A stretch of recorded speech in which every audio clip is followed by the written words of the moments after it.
Hi, I'm Kevin Keckstadt, creator of Your Success PDQ. And what I do is I help people build stronger communication skills through one-on-one coaching as well as various workshops. Recently, I've received several emails regarding how to set up the basic framework of a speech. So that's what this video today will be primarily about. Now, when we think about the structure of the speech, we have to understand that there's a difference between the framework of a speech and the content of the speech. Now, the content of a speech will differ from presentation to presentation. However, the framework, the basic framework, will remain the same no matter what the content. So that has to be understood first and foremost.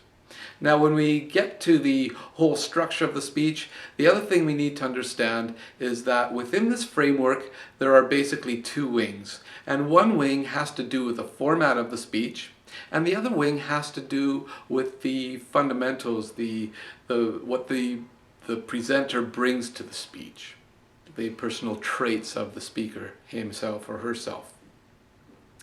What I'm going to be talking about today, I'm going to be addressing each of those aspects, and there's three on each side. There's three that are fundamentals, and three that are part of the format, and three that are part of the presenter's personal traits.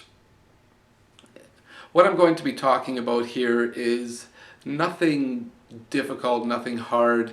In fact, all this stuff was dissected many years ago by a man called Aristotle. He was basically the person who listened to a lot of speeches and actually broke them down into their various components.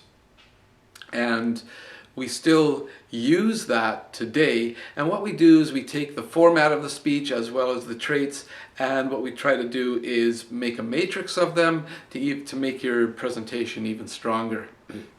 Now, with these 6 aspects, I'm only going to give a general overview of what they're all about, and in future videos what I will do is take them each individually and expand on them and go into a little more depth with them to give you more of an understanding. But today we're just going to give a brief summary of what each of them is all about.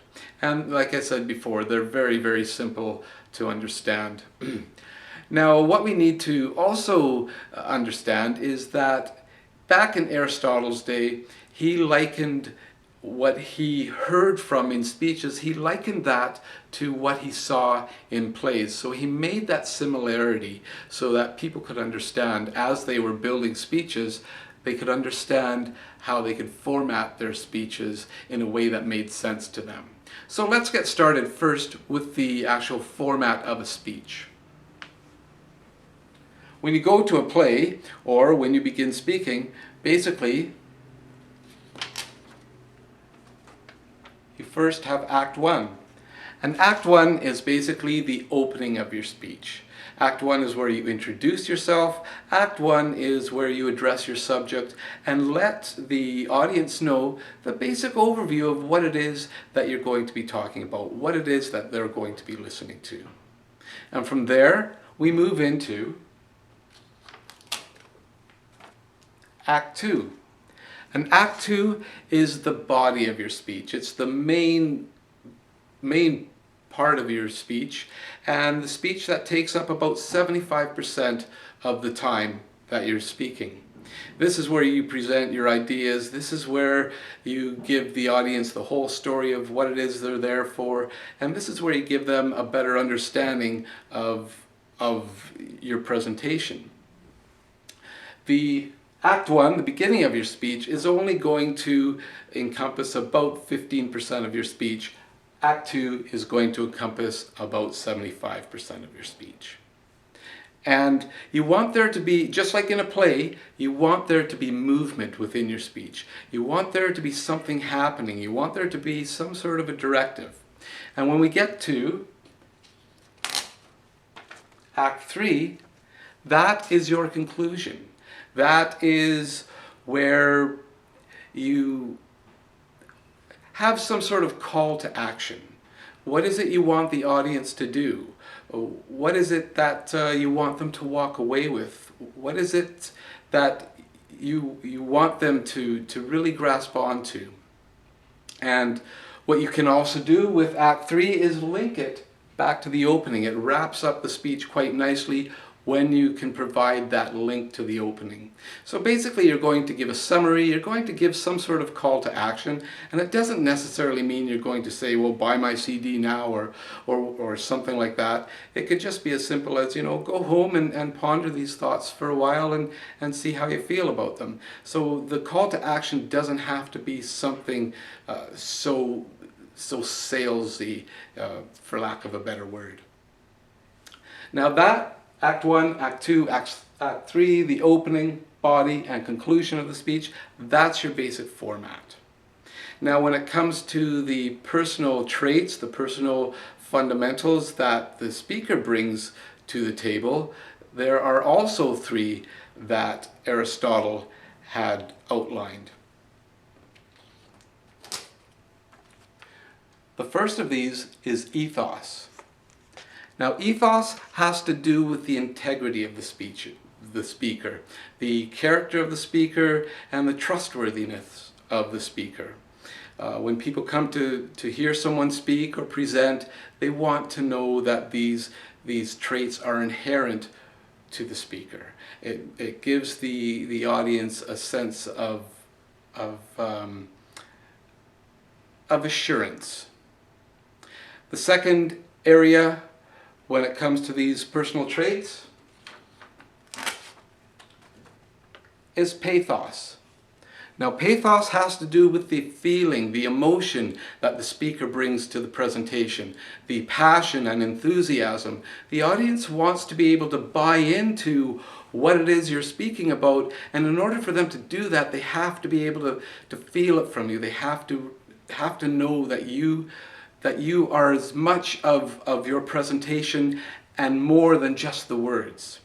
So ethos, again, has to do with the passion and the enthusiasm that you bring. And finally, logos. Logos is about the speech, about the facts that are logical. Is what you're presenting, is that reasonable? Is it logical? Does it make sense? Is it easy to follow? So that's basically what that's about. If you're going off on tangents, you're going to be distracting your audience, and it's going to be even harder for them to buy in. So the 3 traits that Aristotle had seen from speakers that really allowed the speaker to connect to the audience were ethos, pathos, and logos. And that has to do again with integrity, and this has to do with emotion and passion, and this has to do with how logical it is, if it makes sense. So basically, to recap the characteristics of a speech, the fundamentals, the framework of a speech, you basically divide them in half, and you've got your framework, which is Act 1, which is the opening of your speech, Act 2, which is the main body of your speech, and Act 3, which is the conclusion of your speech, where you're calling to action. And the 3 personal traits, which are ethos, which has to do with your personal integrity and character, pathos, which has to do with the feeling and emotion and passion that you bring into your presentation, and logos, which has to do with your presentation making sense and being reasonable. So I hope that this helps you understand what the basic framework of any speech is all about, and when you can intertwine the basic format with the personal traits, it makes your presentation even better. So hopefully that serves you, and again, as always, feel free to email your questions, and I will do my best to answer them for you. In the meantime, take good care, take care of one another, and enjoy your day.